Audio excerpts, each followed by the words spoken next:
Is the Fujifilm X100VI actually worth the hype? Or are people just paying for the name? I wanted to find out.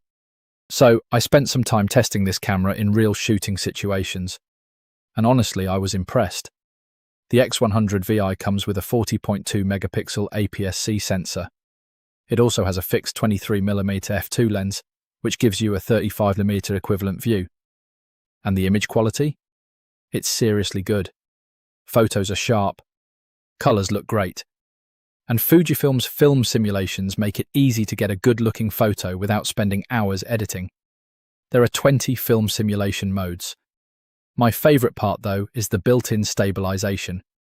You get up to 6 stops of IBIS. That makes a big difference when shooting handheld, especially in lower light. The autofocus is also much better than older X100 cameras.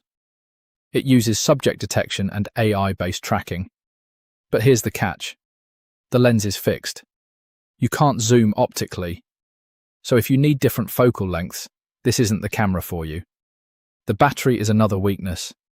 Fujifilm rates it at around 450 shots with the optical viewfinder, or about 310 with the electronic viewfinder.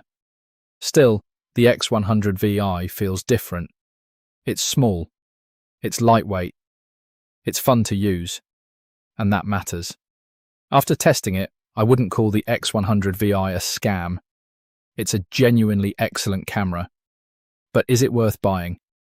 If you love street photography, travel, everyday shooting, and Fujifilm's colors, I'd say yes. If you need interchangeable lenses, I'd look elsewhere. So, my final verdict? Legit.